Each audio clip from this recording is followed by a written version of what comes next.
اعوذ باللہ من الشیطان الرجیم بسم اللہ الرحمن الرحیم ربی اشرح لی صدری ویسر لی امری واحلل عقدۃ من لسانی یفقہوا قولی اتبعوا ما انزل علیکم من ربکم ولا تتبعوا من دونہ اولیاء قلیلا ما تذکرون صدق اللہ العلی العظیم۔ یہ آیت جو ہے سورہ اعراف کی 3 نمبر آیت، قرآن شریف کی 7ویں سورہ اعراف اور اس کی 3 نمبر آیت۔ بہت زبردست آیت، ویسے تو ساری آیتیں بہت زبردست خوبصورت ہیں، لیکن اس آیت کو ہم آج دیکھیں گے کہ اللہ تعالیٰ کیا فرماتا ہے۔ اللہ تعالیٰ فرماتا ہے پیروی کرو، تتبعو مطلب تبعو تابع رہو، فالو کرو، پیروی کرو، ما انزل جو کچھ میں نے نازل کیا، علیکم تمہاری طرف، من ربکم مطلب تابع کرو جو کچھ تمہاری طرف تمہاری رب کی نے نازل کیا۔ اب سب کو پتہ ہے کہ کیا نازل کیا، کیونکہ میں جو ہے نا اس میں وہ بریکٹ دینے کا قائل نہیں کہ نیچے قرآن لکھوں، کوئی کتاب لکھ رہا ہے کوئی، لیکن میں اس کو جو اللہ تعالیٰ جو چیز فرما رہا ہے میں اسی کو ٹرانسلیٹ کر کے آپ کے سامنے رکھ رہا ہوں، اور یہ سب کو پتہ ہے کہ وہ اللہ نے کیا نازل کیا ہے ہماری طرف، ٹھیک ہے۔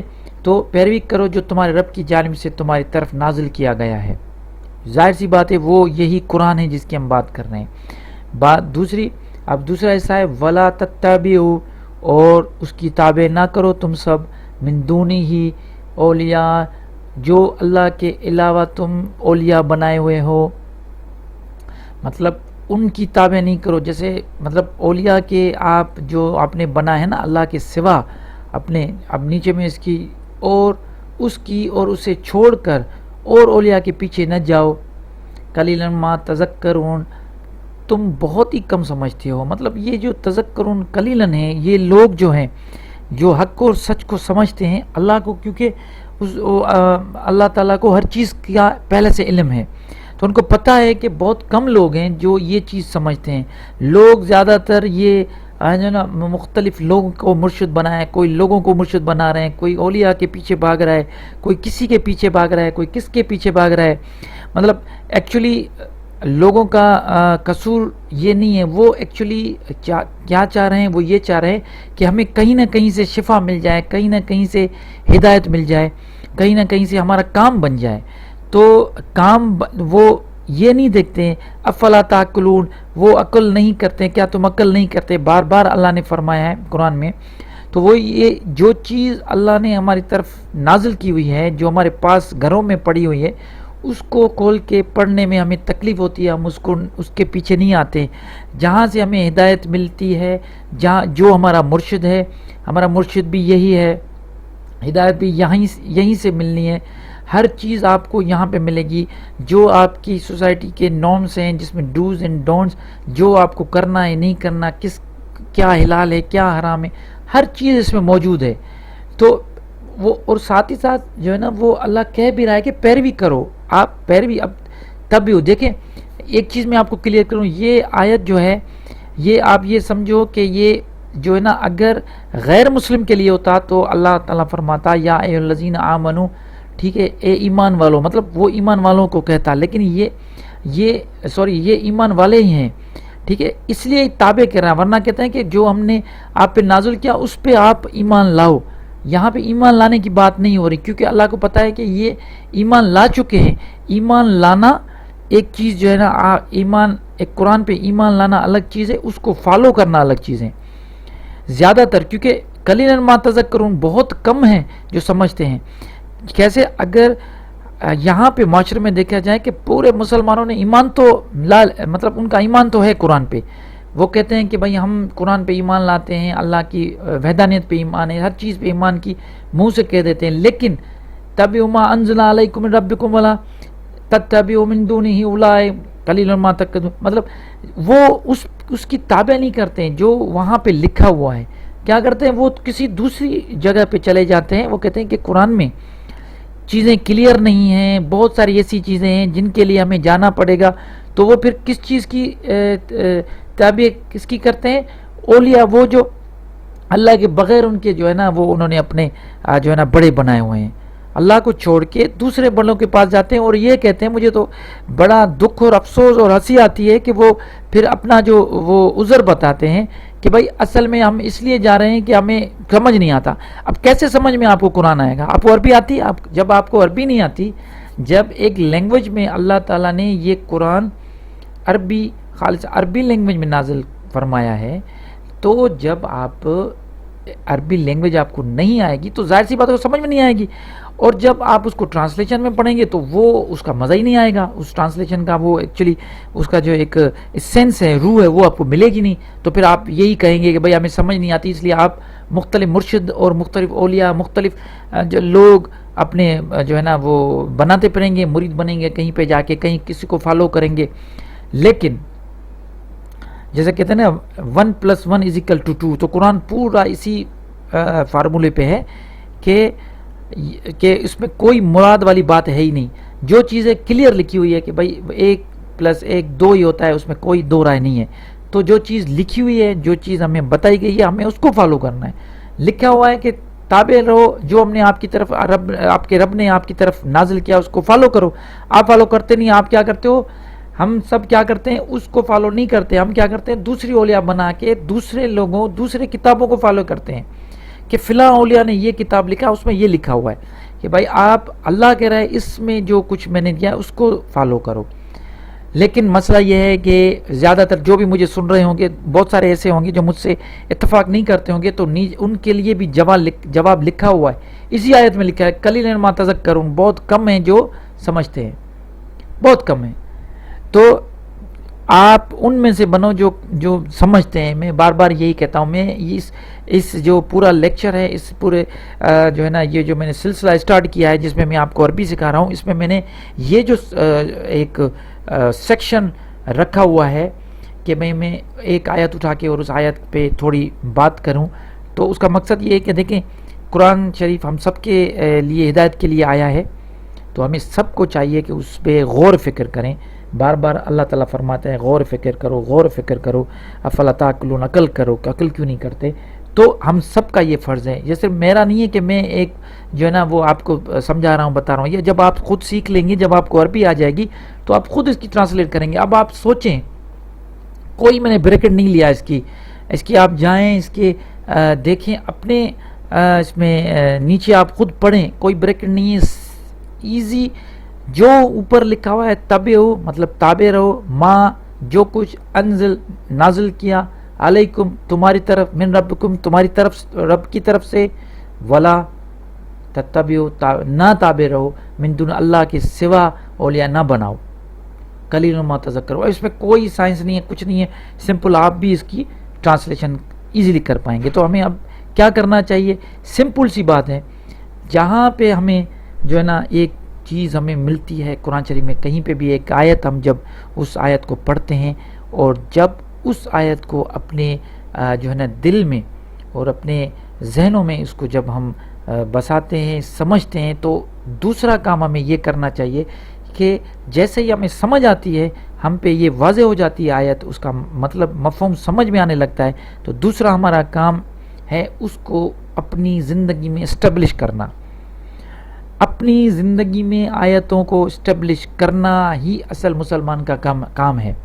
آپ کو جو آیتیں، جو بھی آپ قرآن میں پڑھ رہے ہیں، جو بھی آپ کو اللہ تعالیٰ فرماتا ہے، جو بھی بتا رہا ہے، اس پہ آپ کو عمل کرنا، اپنی زندگی میں اس کو اسٹیبلش کرنا، اس کو اپنی زندگی میں کے اصول بنا دینا، اصل یہی کام ہے۔ تو اس میں ہمیں آج اگر ایک چیز آپ کو پتہ چلیے، اگر آپ کو پہلے سے پتہ ہے تو آپ ضرور اس پہ عمل کر رہے ہوں گے، اگر نہیں کر رہے ہیں تو کریں، لیکن آج اگر آپ کو پتہ چلا ہے کہ آیت کلیئر ہے قرآن شریف کی سورہ اعراف میں، آپ خود جا کے قرآن شریف میں دیکھیں، جو بھی میں بات کرتا ہوں اس کو ضرور وہاں پہ جا کے تصدیق کریں۔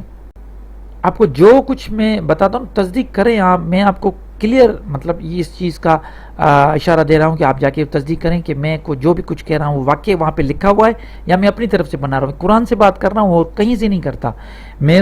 میرا ماننا یہ ہے کہ میں جب ایک ہدایت کی کتاب ہمارے سامنے پڑی ہوئی ہے تو ہمارا کام ہے کہ میں صرف اور صرف اسی پہ بات کروں گا، اس کے علاوہ کسی پہ بات نہیں کروں گا، کیونکہ میرا ایمان قرآن پہ ہے۔ میں سمجھتا ہوں کہ جو کچھ اللہ تعالیٰ نے فرمایا کم سے کم اس چیز کو تو اسٹیبلش کریں، باقی چیزیں باقی کتابیں تو بعد کی بات ہے۔ جو کتاب ہمارے سامنے پڑی ہوئی ہے، ہمارے گھر میں پڑی ہوئی ہے، اس کو کھولیں، اس میں آیات دیکھیں، آیات جب سمجھ میں آتی ہیں تو اس کو اسٹیبلش کریں اپنی لائف میں، اپنی زندگی کے اصول بنائیں اس سے۔ آپ یہ سوچ لیں کہ ہمیں آج کے بعد اسی کے تابع رہنا ہے، فالو صرف کس کو کرنا ہے؟ قرآن کو فالو کرنا ہے، باقی چیزوں کو فالو کرنے سے منع کیا ہوا ہے۔ اولیاء نئے بنانے، دوست بنانے، مرشد بنانے اور یہ پیر بنانا، ان پہ منع کیا ہوا ہے، لیکن افسوس وہی ہے کہ قلیلا ما تذکرون۔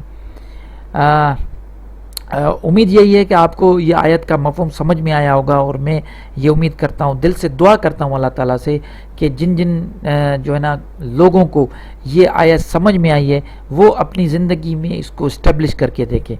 میں اپنا ایک آپ کو جو ہے نا مثال دے کے بتاتا ہوں۔ میں یہ نہیں کہتا کہ میں بہت جو ہے نا وہ زیادہ عقل اور ان چیزوں کے ہے اور جید کوئی عالم ہو، ایسا کوئی بات نہیں۔ میں سمپل ایک اسٹوڈنٹ آف قرآن شریف کا اسٹوڈنٹ ہوں، اور قرآن کو پڑھتا ہوں اور اس سے ہدایت لینے کی کوشش کرتا ہوں، اور اللہ جو ہے نا اللہ کا وعدہ ہے جو بھی رجوع کرے گا تو اس کو ہدایت ملے گی۔ تو میں کیا کرتا ہوں، جب بھی مجھے کوئی بھی آیات سمجھ میں آتی ہے تو کوشش یہ ہوتی ہے کہ اس آیات کو اپنی زندگی میں اسٹیبلش کروں۔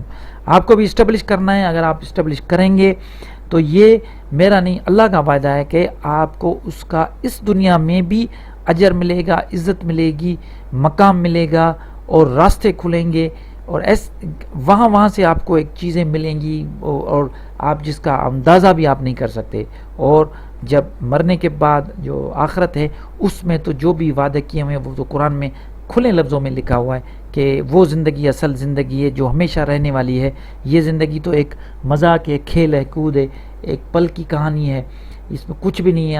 آپ خود سوچیں کہ اس دنیا کی زندگی اور اس دنیا کی زندگی میں کتنا فرق ہے۔ تو اس دنیا کی زندگی میں ان آیتوں کو آپ اپنے اسٹیبلش کریں گے اپنی لائف کا حصہ، اور اپنے اصول کیا بنانے ہیں؟ زندگی کے اصول آپ کو قرآن شریف سے اٹھا کے بنانے ہیں۔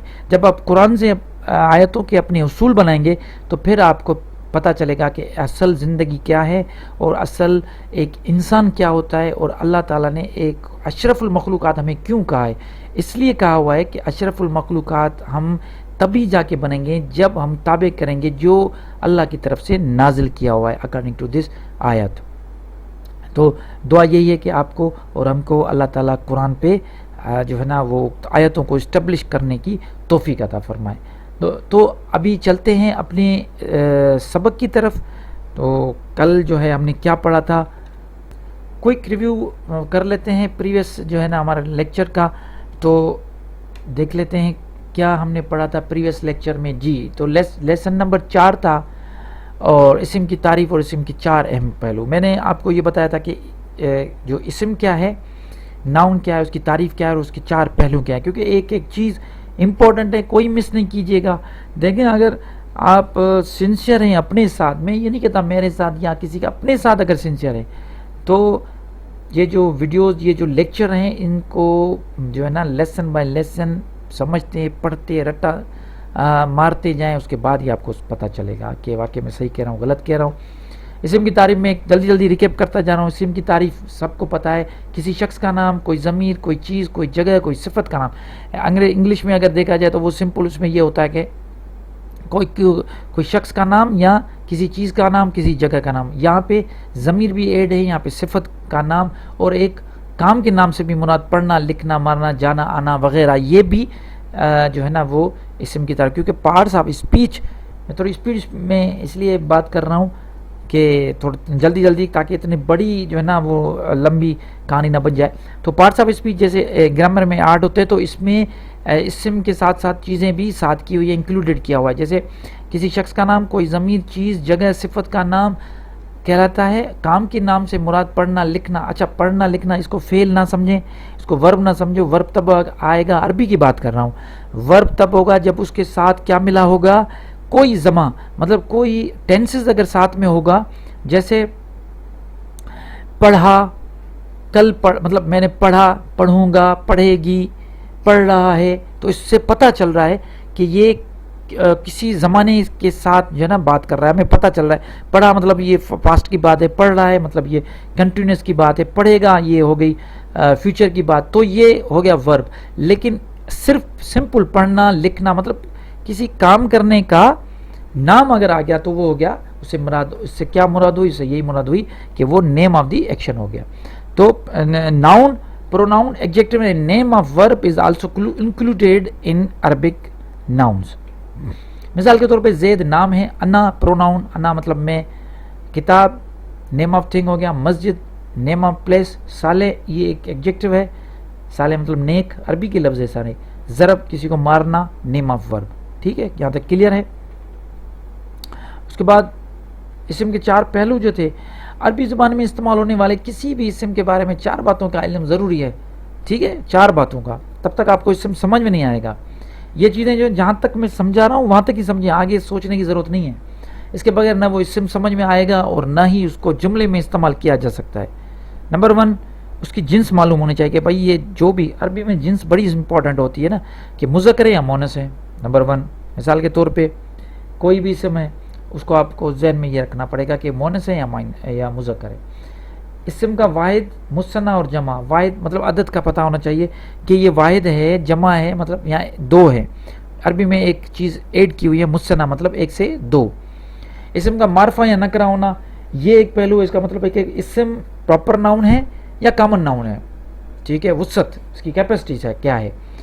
جیسے اگر مثال کے طور پر میں کہوں کہ آپ سب جو لڑکے، فار ایگزامپل لڑکوں کی بات کر رہا ہوں، اسٹوڈنٹ، آپ سب اسٹوڈنٹ ہیں، تو یہ ایک جو نا یہ ایک ہو گیا کامن ناؤن. اگر میں کہوں کہ آپ میں سے زید، تو یہ ہو گیا کم ہوں گے، ظاہر سے اس کی وسعت کم ہوگی. لڑکوں کی وسعت کامن ناؤن کی جو وسعت ہے وہ زیادہ ہوگی.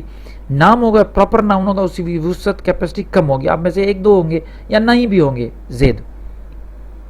چوتھا اسم کا اعراب یعنی جملے میں ترتیب کا مقام، مطلب اسم کا مقام، وہ جو اسم ہے وہ اس کا مقام کیا ہے وہاں پہ. تو یہ صرف یہاں تک ہی سمجھیں، آگے میں آپ کو جب پڑھاؤں گا نا تو یہ ساری چیزیں کلیئر ہوتی جائیں گی. ہے کیا ابھی تک صرف یہ سمجھیں اور آگے. ٹھیک ہے، میں کیا کروں گا، اب آپ کو آج کا جو سبق ہے وہ میں پڑھاؤں گا، اس کا نام ہے اعراب. ٹھیک ہے، آج ہم اعراب پڑھیں گے. لیسن نمبر 5 ریکیپ ہو گیا اچھے طریقے سے. اب دوسری چیزوں کا آپ کو پتا ہے، مثنیٰ یہ سب پڑھیں گے، لیکن آج اعراب کیونکہ نئی چیز ہے تو میں نے سوچا کہ اسٹارٹ اعراب سے کرتے ہیں. لیسن نمبر 5 ہے اعراب کیا ہے. اب ذہن سے نکال دیں، میں بار بار آپ کو کہتا ہوں کہ اعراب اور حرکات کو جو ہے نا آپس میں جوڑیں نا. حرکات کا مطلب ہے زیر زبر پیش، اعراب کچھ اور چیز ہے، وہ تو آج پڑھیں گے نا. وہی تو آپ کو میں پڑھاؤں گا کہ اعراب کیا ہے. حرکات کے پیچھے اور حرکات کو اعراب کو نہ ملائیے، آپ صرف یہ سمجھیں اعراب کیا ہے. تو ذہن کو کلیئر کر دیں، 7ویں 8ویں یا 10ویں تک جو بھی پڑھا تھا اس کو اب ریز کر دیں، ڈیلیٹ کر دیں دماغ سے، اور بالکل دماغ کو کلیئر کر کے اعراب کو پڑھتے ہیں. اعراب بالکل میں آپ کو جو ہے نا بالکل سمپل اور ایزی طریقے سے پڑھاؤں گا. اب سنتے جائیں میں کیا کہہ رہا ہوں. اعراب عربی زبان کا سب سے اہم وصف ہے. ٹھیک ہے، اعراب کی لفظی معنی ہے عربی بنانا. اعراب مطلب عربی بنانا. اعراب کی معنی زیر زبر یا پیش نہیں ہوتی، وہی بات ہوئی جو میں نے بتایا. زیر زبر پیش کو تو حرکات کہتے ہیں، جیسا کہ اردو زبان میں ان حرکات کو عام طور پہ اعراب کہتے ہیں. اچھا، اردو میں اس کو اپنا جو زیر زبر پہ اس کو اعراب کہتے ہیں، اس لیے وہ مکس اپ ہو گیا ہے. اب وہ مکس اپ ہو گیا اس لیے وہ تھوڑا کافی پریشانی ہو جاتی ہے. ہو سکتا ہے آپ کو یاد ہو کہ میٹرک اور انٹر کی کلاسز میں اردو کی کتاب میں کسی نہ کسی سبق مشق میں اعراب لگائیں ایک سوال ہوتا تھا. یاد ہے آپ کو، ہم جب 9th میٹرک میں تھے یا فرسٹ ایئر میں تو اعراب لگائیں تو ہم زیر زبر پیش لگاتے تھے اور ہمیں مارکس مل جاتی تھی. تو وہ اردو والا اعراب زیر زبر پیش ہے، عربی والا اعراب کچھ اور ہے، وہ آج ہم پڑھیں گے. ٹھیک ہے، تو حرکات اور اعراب کیا آج کم سے کم یہاں تک آپ کو یہ تو کلیئر ہو گیا تھا اعراب اور حرکات میں کیا فرق ہے. حرکات ہے زیر زبر پیش، اعراب کچھ اور، وہ کیا ہے وہی تو پڑھیں گے آگے. اب میں آپ کو اس کو پڑھانے کے لیے کچھ چیزوں کو جو ہے نا سمجھنے کی ضرورت ہے. اعراب کو سمجھنے کے لیے آپ کو جن چیزوں کی ضرورت پڑے گی وہ آج اس پہ ہم بات کریں گے. دیکھیں، انگلش گرامر میں کیا ہوتا ہے کہ ناؤن جو ہوتا ہے اس کے کیسز ہوتے ہیں. ایک ہوتا ہے ڈفرنٹ کیسز، سبجیکٹو کیس ہوتا ہے، آبجیکٹو کیس، پوزیٹو کیس. اب وہ کس طریقے کے کیسز ہوتے ہیں اس پہ ہم آج بات کریں گے. یہاں پہ لکھا ہوا ہے زید ہیلپ حامد.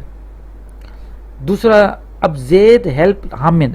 اب اس کی اگر ہم معنی لکھتے ہیں اس کا، اگر جملے کی میں یہاں پہ لکھوں، یہ لکھا ہوا ہے زید نے حامد کی مدد کی، زید نے حامد کی مدد کی. یہ کلیئر ہو گیا.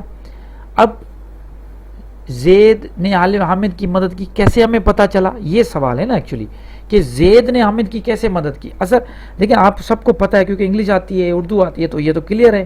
آپ سوچیں گے یار یہ کون سا آپ جو ہے نا وہ سوال کر رہے ہیں، لیکن یہ نئے لوگوں کے لیے جو بالکل انگلش نہیں سمجھتے ان کے لیے سوال ہے کہ یار زید نے حامد کی مدد کی، یہ کیسے آپ کو پتہ چلا.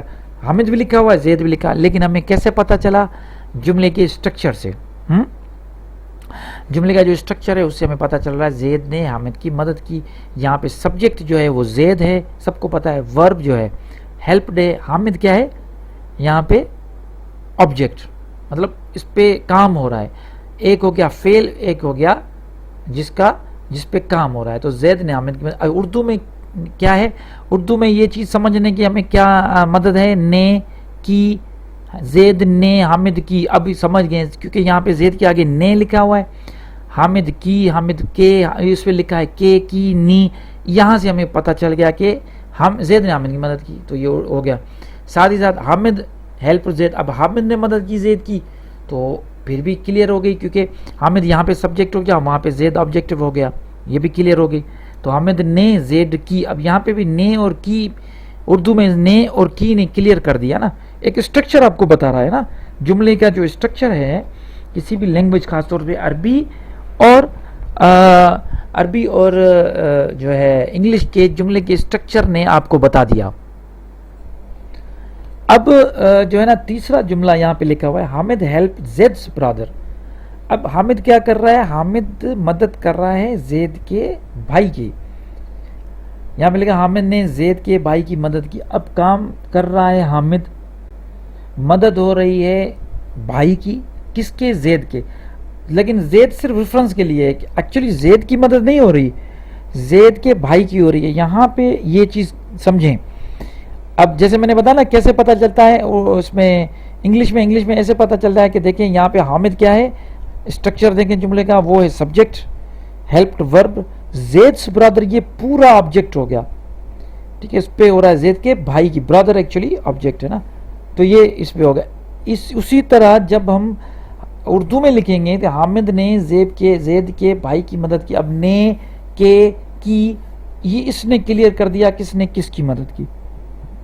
تو یہ تو کہانی ہو گئی اردو اور انگلش میں کس طریقے سے فاعل اور مفعول کا پتہ چلتا ہے کہ کس پہ کام ہو رہا ہے، کون کام کر رہا ہے. لیکن دیکھیں زید اوپر بھی لکھا ہے، زید نیچے بھی لکھا ہے. یہ چیز اب جو ہے نا بات بتانے جا رہا ہوں یہ ذرا امپورٹنٹ ہے. زید ہیلپ حامد، حامد ہیلپ زید، حامد ہیلپ زیڈس برادر. اب تینوں جملوں میں ان سب کی شکل چینج نہیں ہوئی. آپ نے یہ دیکھا اردو میں بھی دیکھیں حامد، نیچے بھی حامد لکھا ہے، تیسرے میں بھی حامد لکھا ہے، کوئی حامد میں کوئی چینجنگ نہیں ہے. اوپر والا زید ہیلپ میں بھی کوئی چینجنگ نہیں ہے، وہی زید دوسرے جملے میں بھی لکھا ہے، وہی زید تیسرے میں، کوئی شکل چینج نہیں ہو رہی. لیکن فاعل اور مفعول چینج ہو رہا ہے. مطلب یہ جو نا کبھی زید مدد کر رہا ہے، کبھی زید کی مدد ہو رہی ہے، کبھی حامد مدد کر رہا ہے، کبھی حامد کی مدد ہو رہی ہے. تو یہاں پہ کیا ہو رہا ہے کہ کوئی چینجنگ نہیں ہو رہی. آپ دیکھیں نا اصل چیز یہاں سے سمجھنے کی، ابھی اعراب یہاں سے آپ کو سمجھ میں آئے گا کہ اردو انگلش میں جو بھی اس میں اس کی شکل چینج نہیں ہو رہی، لیکن وہ فاعل اور مفعول چینج ہو رہا ہے. کبھی فاعل ہو رہا ہے، مطلب کبھی زید جو ہے نا مدد کر رہا ہے، کبھی حامد مدد کر رہا ہے. وہ جگہ ان کی چینج ہو رہی ہیں لیکن ان کی شکل چینج نہیں ہو رہی. بالکل اس کے بالکل برعکس جب ہم عربی میں جائیں گے تو ان کی شکلیں چینج ہوگی. وہاں سے پتہ چلے گا کیونکہ عربی زبان میں آج الحمدللہ ثم الحمدللہ شکر الحمدللہ آج ہم عربی اصل پڑھنا شروع کر رہے ہیں. آپ یہ سمجھیں تو تھوڑا دھیان دیجئے میرے جو ہے نا یہ چیزیں اتنی آسان نہیں ہیں. اگر اس کو تھوڑا بھی دھیان ادھر ادھر بھٹکے گا تو یہ چیز نکل جائے گی. اس لیے سمجھنے کی کوشش کریں. اتنے زور سے چلا رہا ہوں، آپ کو سمجھانے کی کوشش کر رہا ہوں، آپ سمجھیں. کیا کہنا چاہ رہا ہوں میں؟ یہ کہنا چاہ رہا ہوں کہ جب ہم انگلش اور اردو میں جب بھی ہم انگلش اور اردو میں کوئی جملہ لکھتے ہیں تو اس میں سبجیکٹو اور آبجیکٹو کا پتہ چلتا ہے جملے کے اسٹرکچر کے ساتھ، کہ سینٹنس کا اسٹرکچر کیا ہے۔ اردو میں پھر کیا ہوتا ہے، ایک تو اسٹرکچر، اس کی ترکیب، پلس میں اس کے ساتھ نے، کی، کے جو لفظ ہوتے ہیں یہ ہیلپنگ ورب ہیں اردو کے، تو اس سے پتہ چل جاتا ہے۔ اب عربی میں کیا ہے کہ نہ اس میں نی، کی کے لیے کوئی لفظ ہی نہیں ہے۔ پوری عربی آپ جب پڑھیں گے تو حامد نے، حامد نے، زید کی، یہ کوئی لفظ آپ کو اس کی عربی کے وکیبلری میں ہے ہی نہیں۔ تو دیکھیں کیسے۔ اور دوسری بات، ایک تو یہ کلیئر کر دیں کہ اس کی وکیبلری میں نہیں ہے۔ دوسری بات، جب ہم زید اور حامد جب ایک دوسرے کی مدد کر رہے ہیں اردو اور انگلش میں، تو ان کی اسم چینج نہیں ہو رہا۔ اب یہ چینج نہیں ہو رہا، وہی چیز جب عربی میں لے کے آتے ہیں تو یہ اسم کی شکل جب چینج ہوتی ہے لیکن معنی چینج نہیں ہوتی۔ اب دیکھیں شکل چینج ہوگی، معنی تو وہیں پہ بھی چینج نہیں ہو رہی، اوپر بھی نیچے بھی اس کی معنی چینج نہیں ہوگی، شکل چینج ہو جائے گی۔ وہ جو شکل چینج ہوگی وہ ہمیں بتائے گی، سنیں، وہ ہمیں بتائے گی شکل جب چینج ہوگی اسم کی، تو وہ ہمیں بتائے گی کہ اس کا اعراب ہمیں بتائے گا کہ وہ فاعل ہے یا مفعول ہے یا کیا ہے، یا اضافی اس کا نام لیا ہوا ہے۔ تو وہ جو اس کی اسٹیٹس ہے اس کو اعراب کہتے ہیں۔ اب سمجھ میں آئی؟ مطلب جیسے میں نے لکھا نصرہ، یہ نصرہ تو مدد کرنا، ابھی یہ ایک پورا جملہ ہے، فعلیہ جملہ ہے نا، لیکن یہ سمجھانے کے لیے میں نے لکھا نصرہ مطلب مدد۔ زیدن، اب زید دال کے اوپر دو پیش ہے نا، زیدن یہ ہے، اس کو کہتے ہیں مرفوع، مطلب یہ اس پہ دو زبر پیش ہے۔ زیدن حامدن، اب زیدن کا ہے نا، اس کا مطلب یہ دو پیش آ گئے، اس کا مطلب یہ ہوگا یہاں پہ زید فاعل ہے۔ اب یہ سمجھ میں آ گیا، سمپل، دو پیش آ گیا۔ آپ یہ سمجھے کہ جو کچھ آگے جملے میں لکھا ہے وہ سب کرنے والا کون ہے؟ زید ہے۔ اچھا حامدن، دال دو زبر دن، الف آخر میں آ گیا، یہ بھی ایک اعراب کی جو ہے نا قسم ہے، ایک اعراب کا ایک اسٹیٹس ہے۔ اس میں یہ ہو گیا کہ اس پہ کام ہو رہا ہے، ٹھیک ہے، اس میں کے کا کی نہیں ہے، ٹھیک ہے، نہیں اس میں کوئی اسٹرکچر ہے۔ زیدن ہو گیا، اس کا مطلب دال کے اوپر اگر دو پیش آ گیا، ٹھیک ہے، تو اس کی ایک اسٹیٹس ہو گیا، اس سے پتہ چل گیا کہ زید نے حامد کی مدد کی، زید خود فاعل ہو گیا۔ حامدن ہو گیا، مطلب حامد اب مدد کرنے، حامد کی مدد ہو رہی ہے۔ اب دوسرے جملے میں پھر اس کو الٹا کیا، نصرہ حامدن زیدن، مطلب حامد کر رہا ہے مدد کس کی؟ زید کی۔ اب فاعل کون ہے؟ زید، اور کام کس پہ؟ فاعل ہے حامد، کام ہو رہا ہے زید پہ، ٹھیک ہے۔ تیسرا جملہ دیکھیں، نصرہ حامدن، مطلب اب کون مدد کر؟ حامد، اخا زیدن، اب اخا ہو گیا بھائی اس کا، زیدن، اب کیونکہ زید پہ ڈائریکٹ کام نہیں ہو رہا اس لیے وہ ڈبل زیر کے نیچے آ گیا۔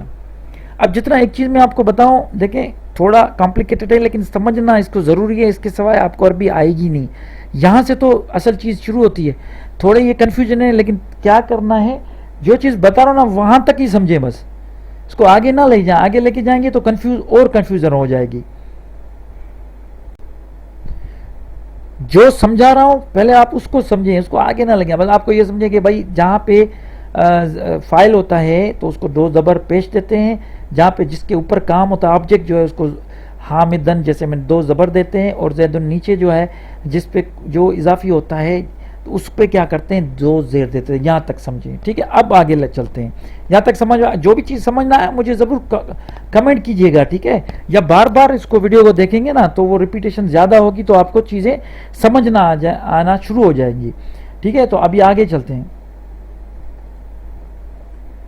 ٹھیک ہے۔ اس طرح ایک اور مثال سے واضح کرتا ہوں، تھوڑا ایک مثال دیتا ہوں۔ لڑکا آیا، میں نے لڑکے کو پڑھایا، ٹھیک ہے، لڑکا آیا، میں نے لڑکے کو پڑھایا۔ اس اسم لڑکا ایک اسم ہے، اسم لڑکا اور لڑکے کی معنی میں تو کوئی تبدیلی نہیں ہوئی لیکن شکل میں تبدیلی واقع ہو گئی۔ اب دیکھیں اس میں بھی یہی ہوا ہے، شکل چینج ہوگی، جیسے اردو میں شکل چینج ہو گئی نا لیکن معنی میں چینج، اسی ان سب مثالوں سے بھی یہ بھی ایسے ہی، اعراب بھی ایسے ہی، معنی مطلب اس کی چینج نہیں ہوگی، شکل چینج ہو سکتی ہے کیا ہوگی۔ اب اس کی ڈیفینیشن دیکھیں جو میں نے لال کلر میں لکھا، معنی میں تبدیلی کے بغیر کسی اسم کی حالت یا شکل میں تبدیلی کو اعراب کہتے ہیں۔ اتنی دیر سے 15 منٹ سے 15-20 منٹ سے یہی میں آپ کو سمجھانے کی کوشش کر رہا ہوں، جو یہ تقریباً 1.5 جملہ لکھا ہوا ہے، سوا جملہ، ٹھیک ہے، معنی میں تبدیلی کے بغیر کسی اسم کی حالت یا شکل میں تبدیلی کو اعراب کہتے ہیں. اب سمجھ نہ آئے تو یہ تھوڑا بار بار دیکھیں گے، سمجھ میں آ جائے گا. اب اعراب کے لحاظ سے اسم کی 3 حالتیں ہیں، وہ میں کلیئر بتانا چاہ رہا ہوں آپ کو. کون سے؟ حالت رفع، حالت نصب، حالت جر. اب یہ 3 چیزیں میں آپ کو ابھی آگے سمجھاؤں گا. 3 اسٹیٹس ہیں، ٹھیک ہے، حالت رفع، حالت نصب، حالت جر. اسم کسی بھی ترکیب میں ان تینوں حالتوں سے کسی ایک حالت میں پایا جاتا ہے، چوتھی کوئی حالت نہیں ہے، ٹھیک ہے. قرآن شریف کے جتنے بھی اسم ہیں ان تینوں میں، مطلب جتنے بھی اسم قرآن میں مثال کے ساتھ آگے آپ کو بتاؤں گا، جتنے بھی دیے ہوئے ہیں وہ ان تینوں حالتوں میں سے کسی نہ کسی ایک حالت میں ہوں گے. اس سے آپ کو پتہ چلے گا کہ وہ اسم وہ کس طریقے کا اسم ہے، کہ وہ فاعل ہے، مفعول ہے، یا وہ اضافی ہے، مطلب وہ اس پہ کام ہو رہا ہے نہیں ہو رہا، آبجیکٹو ہے کیا ہے، وہ ساری چیزیں آپ کو پتہ چل جائے گی، ٹھیک ہے جی. تو اب اسم کیسے اس کی کیسے جو ہے نا اس کی شکل چینج ہوتی ہے. اب ایک اسم ہے ولد، ٹھیک ہے. اب ولد کا مطلب ہے لڑکا، ٹھیک ہے. مرفوع 3 جو ہے نا اسم کی حالت ہے. مرفوع یاد کرنے کی چیز ہے ٹرمنالوجی، منصوب، مجرور. اب یہ تینوں ٹرمنالوجی آپ کو یاد کرنی پڑے گی. اعراب کی جب بھی ڈیفینیشن آئے گی تو آپ یہ 3 چیزیں یاد کریں گے، ٹھیک ہے. مرفوع، منصوب اور مجرور. اسم کون سا ہے؟ ولد. اب مرفوع حالت میں ولدن 2 پیش آ گیا. اچھا، اس میں تنوین 2 پیش، 2 زبر، 2 زیر. جب بھی حرکات 2 ڈبل ہو کے آئیں گی، پہلے بھی میں نے آپ کو پڑھایا تھا، اس کو ہم کہیں گے تنوین. اور تنوین کو پہچاننے کا طریقہ یہ ہے، ولدن آخر میں نون کا ساکن کا آواز آئے گا، ولدن، ولدن، ولدن آ رہا ہے نون ساکن کا آواز. تو یہ بھی اس کی پہچان ہے تنوین کی، ٹھیک ہے. تو ولدن 2 پیش سے ہو گیا، دن یہ ہو گیا مرفوع. مطلب جب بھی کوئی مرفوع ہوگا تو اس کو ڈبل پیش آئے گا، فاعل ہوگا. ولدن ڈبل زبر دے کے الف آ جائے گا، ہو گیا منصوب زبر میں.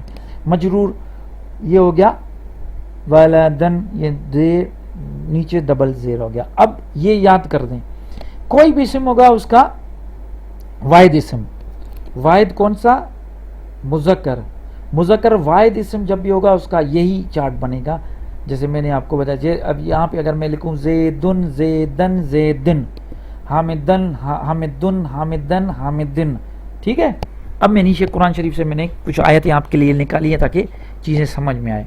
یہ سورہ احزاب کی بہت زبردست آیت ہے. ما کان محمد ابا احد من رجالکم ولکن رسول اللہ وخاتم النبی ولقال، ٹھیک ہے. وکان اللہ بکل شیء علیم.